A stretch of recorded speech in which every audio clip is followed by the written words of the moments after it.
Hello बच्चों, हम पढ़ रहे हैं कक्षा 9वीं सामाजिक विज्ञान भारत और समकालीन विश्व एक, जो कि कक्षा 9वीं के लिए इतिहास की पाठ्य पुस्तक है। इसका अध्याय 2 यूरोप में समाजवाद और रूसी क्रांति हम पढ़ रहे थे। तो इसके आगे के भाग हम पढ़ चुके थे और अब तो हम पढ़ेंगे पेट्रोग्राद में फरवरी क्रांति। तो यहाँ हम रूस में समाजवाद और रूसी क्रांति वाला जो अध्याय पढ़ रहे हैं, इसमें हम रूस में समाजवाद का प्रवेश कैसे हुआ, रूस में प्रथम विश्व युद्ध के बाद की घटनाएं और वहां क्रांति की शुरुआत के बारे में हम पढ़ चुके हैं। यदि आपने नहीं देखा हो तो चैनल की प्लेलिस्ट में जाकर देख सकते हो और इसी तरह के और वीडियो देखने के लिए चैनल को सब्सक्राइब कीजिए। तो शुरू करते हैं। सन 1917 की सर्दियों में राजधानी पेट्रोग्राद की हालत बहुत खराब थी। ऐसा लगता था मानो जनता में मौजूद भिन्नताओं को ध्यान में रखकर ही शहर की बनावट तय की गई थी। मजदूरों के क्वार्टर्स और कारखाने नेवा नदी के दाएं तट पर थे। बाएं किनारे पर फैशनेबल इलाके, विंटर पैलेस और सरकारी इमारतें थी। मतलब पेट्रोग्राद जो वहाँ की राजधानी थी, वहाँ की बनावट भी इस तरह की थी कि ऐसा लगता था कि वहाँ मौजूद भिन्नताओं को ध्यान में रखकर वो बनाई गई है। क्योंकि जो नेवा नदी थी उसके दाएं तट पर तो मजदूरों के क्वार्टर और कारखाने थे, जबकि बाएं किनारे पर मतलब नदी के एक तरफ तो मजदूर लोग और कारखाने स्थापित थे, जबकि दूसरे किनारे पर फैशनेबल इलाके थे, पैलेस थे और सरकारी इमारतें थी। जिस महल में ड्यूमा की बैठक होती थी, तो ड्यूमा जो थी बच्चों, वह संसद की सलाहकारी परिषद थी, है ना। परामर्शदाता एक समूह का गठन किया गया था क्रांति के बाद वहां के राजा जार द्वारा, ठीक है। तो वो उसे ड्यूमा कहा गया है, संसद की सलाहकारी परिषद, ठीक है, की बैठक होती थी। वह भी इसी तरह था। फरवरी में मजदूरों के इलाके में खाद्य पदार्थों की भारी कमी पैदा हो गई। उस साल ठंड भी कुछ ज्यादा पड़ी, भीषण कोहरा और बर्फबारी हुई थी। संसदीय प्रतिनिधि चाहते थे कि निर्वाचित सरकार बची रहे, इसलिए वह जार द्वारा ड्यूमा को भंग करने के लिए की जा रही कोशिशों का विरोध कर रहे थे।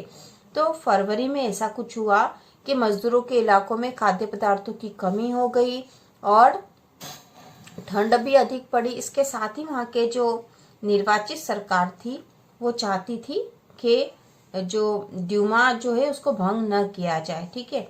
22 फरवरी को दाएं तट पर स्थित फैक्ट्री में तालाबंदी घोषित कर दी गई, है ना। दाएं तट पर फैक्ट्री स्थापित थी, वहां तालाबंदी घोषित कर दी गई। तो तालाबंदी शब्द का अर्थ यहाँ दे रखा है, तो पहले हम उसे देख लेते हैं। तालाबंदी फैक्ट्री को स्थायी रूप से बंद करने के लिए मालिकों द्वारा मुख्य फाटक पर ताला डाल देना। फैक्ट्री को स्थायी रूप से बंद करने के लिए मालिकों द्वारा मुख्य फाटक पर ताला डाल दिया जाना ही तालाबंदी है, ठीक है। तो 22 फरवरी को दाएं तट पर स्थित एक फैक्ट्री में तालाबंदी घोषित कर दी गई। अगले दिन इस फैक्ट्री के मजदूरों के समर्थन में 50 फैक्ट्रियों के मजदूरों ने भी हड़ताल का ऐलान कर दिया। तो जिस फैक्ट्री में तालाबंदी की गई थी, वहां के मजदूरों के समर्थन में जो दूसरी 50 फैक्ट्रियां थी, वहां के मजदूरों ने भी हड़ताल का ऐलान कर दिया। बहुत सारे कारखानों में हड़ताल का नेतृत्व औरतें कर रही थी। इसी दिन को बाद में अंतर्राष्ट्रीय महिला दिवस नाम दिया गया। तो ये बच्चों आपको पता होना चाहिए कि जो अंतर्राष्ट्रीय महिला दिवस जो नाम है वो किस आधार पर दिया गया था, क्योंकि रूस में जब क्रांति हुई थी तो वहाँ बहुत सारे हड़तालों का नेतृत्व औरतें कर रही थी। तो उसी दिन को बाद में अंतर्राष्ट्रीय महिला दिवस नाम दिया गया। आंदोलनकारी जनता बस्ती पार करके राजधानी के बीचों बीच नेवेस्की प्रोस्पेक्ट तक आ गई। इस समय तक कोई राजनीतिक पार्टी आंदोलन को सक्रिय रूप से संगठित और संचालित नहीं कर रही थी। ये आंदोलन मजदूरों द्वारा हो रहे थे और किसी राजनीतिक पार्टी के द्वारा ये संगठित और संचालित नहीं हो रहे थे। जब फैशनेबल रिहायशी इलाकों और सरकारी इमारतों को मजदूरों ने घेर लिया तो सरकार ने कर्फ्यू लगा दिया। शाम तक प्रदर्शनकारी तितर बितर हो गए, लेकिन 24 और 25 तारीख को अब फिर इकट्ठा होने लगे। सरकार ने उन पर नजर रखने के लिए घुड़सवार सैनिकों और पुलिस को तैनात कर दिया, ठीक है। रविवार 25 फरवरी को सरकार ने ड्यूमा को बर्खास्त कर दिया। तो ड्यूमा जो सलाहकारी परिषद थी उसे भी बर्खास्त कर दिया गया। सरकार के इस फैसले के खिलाफ राजनीतिज्ञ बयान देने लगे। 26 तारीख को प्रदर्शनकारी बहुत बड़ी संख्या में बाएं तट के इलाके में इकट्ठा हो गए। तो बायां तट कौन सा था? फैशनेबल, जहां सरकारी इमारतें थी, वो वाला तट था। 27 को उन्होंने पुलिस मुख्यालयों पर हमला करके उन्हें तहस नहस कर दिया। रोटी, तनख्वाह, काम के घंटों में कमी और लोकतांत्रिक अधिकारों के पक्ष में नारे लगाते असंख्य लोग सड़कों पर जमा हो गए। सरकार ने स्थिति पर नियंत्रण कायम करने के लिए एक बार फिर घुड़सवार सैनिकों को तैनात कर दिया, लेकिन घुड़सवार सैनिकों की टुकड़ियों ने प्रदर्शनकारियों पर गोली चलाने से इनकार कर दिया। तो जिन सैनिकों को वहां तैनात किया था, घुड़सवार सैनिकों को, उन्होंने वहां प्रदर्शनकारियों पर गोली चलाने से इनकार कर दिया। तो यहाँ एक चित्र और दे रखा है, देखो। ड्यूमा में पेट्रोग्राद सोवियत की बैठक फरवरी 1917। तो यहाँ ड्यूमा में जो बैठक हो रही है ये दिखाई गई है यहाँ पर। तो घुड़सवार सैनिकों ने प्रदर्शनकारियों पर गोली चलाने से इनकार कर दिया था। गुस्साए सिपाहियों ने एक रेजिमेंट की बैरक में अपने ही एक अफसर पर गोली चला दी। 3 दूसरी रेजिमेंटों ने भी बगावत कर दी और हड़ताली मजदूरों के साथ आ मिले। तो इस प्रकार सैनिक भी हड़ताली मजदूरों के साथ आकर मिल गए थे। उस शाम को सिपाही और मजदूर एक सोवियत या परिषद का गठन करने के लिए उसी इमारत में जमा हुए जहां अब तक ड्यूमा की बैठक हुआ करती थी। यहीं से पेट्रोग्राद सोवियत का जन्म हुआ। तो यहीं से पेट्रोग्राद सोवियत का जन्म हुआ। तो यहाँ जो नया सोवियत शब्द का अर्थ दे रखा है रूस के स्थानीय स्वशासी संगठन। रूस का जो स्थानीय स्वशासी संगठन था उसका नाम है सोवियत। तो यहाँ सोवियत शब्द का नाम आया था। यहीं से पेट्रोग्राद सोवियत का जन्म हुआ। अगले दिन एक प्रतिनिधि मंडल जार से मिलने गया। जार जो कि वहां के राजा थे। सैनिक कमांडरों ने उसे सलाह दी कि वह राजगद्दी छोड़ दे। ठीक है, उसने कमांडरों की बात मान ली और 2 मार्च को गद्दी छोड़ दी। सोवियत और ड्यूमा के नेताओं ने देश का शासन चलाने के लिए एक अंतरिम सरकार बना ली। तो सोवियत जो था रूस का स्थानीय स्वशासी संगठन था, उसने और ड्यूमा के नेताओं ने देश को चलाने के लिए एक अंतरिम सरकार बना ली। तय किया गया कि रूस के भविष्य के बारे में फैसला लेने की जिम्मेदारी संविधान सभा को सौंप दी जाए और उसका चुनाव सार्वभौमिक वयस्क मताधिकार के आधार पर किया जाए। ठीक है, सार्वभौमिक मतलब सभी को अधिकार मिले मतदान का। वयस्क मतलब जो वयस्क है उन्हें पूरी तरह से मतदान का अधिकार मिले हर व्यक्ति को। फरवरी 1917 में राजशाही को गद्दी से हटाने वाली क्रांति का झंडा पेट्रोग्राद की जनता के हाथों में था। अब यहाँ पे बॉक्स 1 में दे रखा है फरवरी क्रांति में महिलाएं।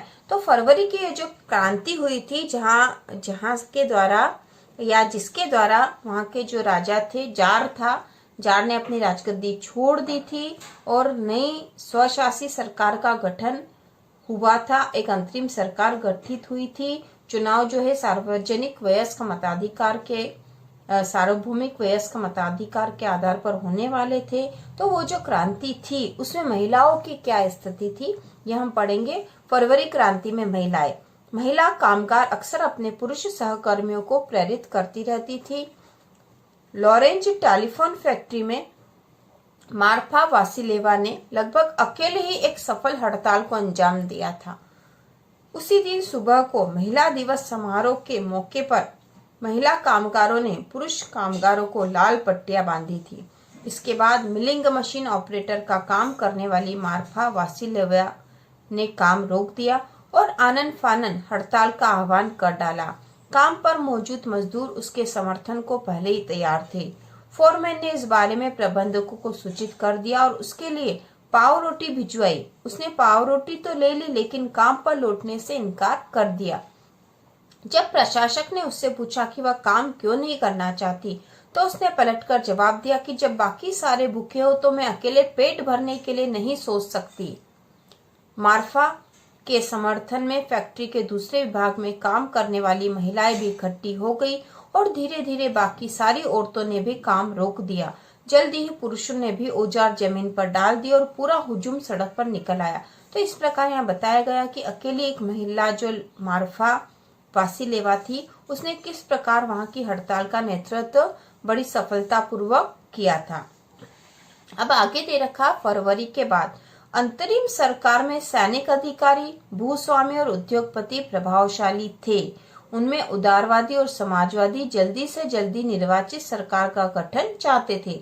जनसभा करने और संगठन बनाने पर लगी पाबंदी हटा ली गई। हालांकि निर्वाचन का तरीका सब जगह एक जैसा नहीं था, लेकिन पेट्रोग्राद सोवियत की तर्ज पर सब जगह सोवियतें बना ली गई। ठीक है, तो यहाँ पर अंतरिम सरकार का तो गठन कर लिया गया था, अब वहां पर निर्वाचित सरकार का गठन होना बाकी था। और जो जनसभा करने पर, संगठन बनाने पर जो पाबंदी लगी हुई थी वह हटा ली गई थी और वहां पर सभी दूर सोवियतें बना ली गई थी, पेट्रोग्राद सोवियत की तर्ज पर। तो सोवियतें जो बना ली गई थी वो थे स्वशासी संगठन थे। अप्रैल 1917 में बोल्शेविकों के निर्वासित नेता व्लादिमीर लेनिन रूस लौट आए। तो बोल्शेविक जो थे वो एक विचारधारा के लोग थे जो क्रांति में इन्होंने भाग लिया था बच्चों, जो कि समाजवादी समाज की स्थापना करना चाहते थे। लेनिन रूस लौट आए। लेनिन के नेतृत्व में बोल्शेविक 1914 से ही युद्ध का विरोध कर रहे थे। उनका कहना था कि अब सोवियतों को सत्ता अपने हाथों में ले लेनी चाहिए। लेनिन ने बयान दिया कि युद्ध समाप्त किया जाए, सारी जमीन किसानों के हवाले की जाए और बैंकों का राष्ट्रीयकरण किया जाए। ठीक है, इन तीन मांगों को लेनिन की अप्रैल थीसिस के नाम से जाना जाता है। उन्होंने ये भी सुझाव दिया कि अब अपने रेडिकल उद्देश्य को स्पष्ट करने के लिए बोल्शेविक पार्टी का नाम कम्युनिस्ट पार्टी रख दिया जाए। बोल्शेविक पार्टी के ज्यादातर लोगों को अप्रैल थीसिस के बारे में सुनकर काफी हैरानी हुई। उन्हें लगता था कि अभी समाजवादी क्रांति के लिए सही वक्त नहीं आया, इसलिए फिलहाल अंतरिम सरकार को ही समर्थन दिया जाना चाहिए। लेकिन अगले कुछ महीनों की घटनाओं ने उनकी सोच बदल दी। तो लेनिन के जो विचार थे वह सभी को पसंद नहीं आए थे, क्योंकि उनका मानना था कि अभी समाजवादी क्रांति का सही समय नहीं आया है। लेकिन आने वाली घटनाओं से उनके विचार बदल गए। गर्मियों में मजदूर आंदोलन और फैल गया। औद्योगिक इलाकों में फैक्ट्री कमेटियां बनाई गई। इन कमेटियों के माध्यम से मजदूर फैक्ट्री चलाने के मालिकों के तौर तरीकों पर सवाल खड़े करने लगे। तो औद्योगिक इलाकों में जो कमेटियां बनाई गई थी, तो इन कमेटियों के माध्यम से मजदूर जो है अपने सवाल उठा सकते थे। तो उन्होंने जो फैक्ट्री चलाने वाले मालिकों के तौर तरीकों पर सवाल खड़े किए थे। ट्रेड यूनियन मतलब मजदूर संगठन सही है। ट्रेड यूनियनों की तादाद बढ़ने लगी, मतलब मजदूर संगठनों की तादाद संख्या बढ़ने लगी। सेना में सिपाहियों की समितियां बनने लगी। तो सेना में भी सिपाहियों की समितियां बनने लगी जो उनके विचार रख सके, उनकी समस्याओं को रख सके।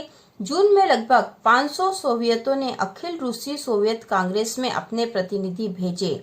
जैसे जैसे अंतरिम सरकार की ताकत कमजोर होने लगी और बोल्शेविकों का प्रभाव बढ़ने लगा, सरकार असंतोष को दबाने के लिए सख्त कदम उठाने लगी। सरकार ने फैक्ट्रियां चलाने की, मजदूरों द्वारा की जा रही कोशिशों को रोकना और मजदूरों के नेताओं को गिरफ्तार करना शुरू कर दिया। तो ये कौन सी सरकार थी बच्चों? जो अंतरिम सरकार गठित की गई थी वह सरकार थी और यह बोल्शेविकों के प्रभाव को रोकना चाहती थी। जुलाई 1917 में बोल्शेविकों द्वारा आयोजित किए गए विशाल प्रदर्शनों का भारी दमन किया गया। तो बोल्शेविक एक विचारधारा वाला संगठन था। ठीक है, समाजवादी समाज की स्थापना करना चाहता था और जो अंतरिम सरकार का गठन हुआ था वे लोग नहीं चाहते थे कि यह क्रांति हो। जुलाई 1917 में बोल्शेविकों द्वारा आयोजित किए गए विशाल प्रदर्शनों का भारी दमन किया गया। बहुत सारे बोल्शेविक नेताओं को छिपना या भागना पड़ा। गांव में किसान और उनके समाजवादी क्रांतिकारी नेता भूमि पुनर्वितरण के लिए दबाव डालने लगे। तो गांव में जो किसान थे और उनके समाजवादी क्रांतिकारी नेता थे वो चाहते थे कि भूमि का फिर से वितरण किया जाए। भूमि जो जिसके पास है उससे लेकर फिर से सभी को वितरित की जाए। इस काम के लिए भूमि समितियां बना दी गई थी।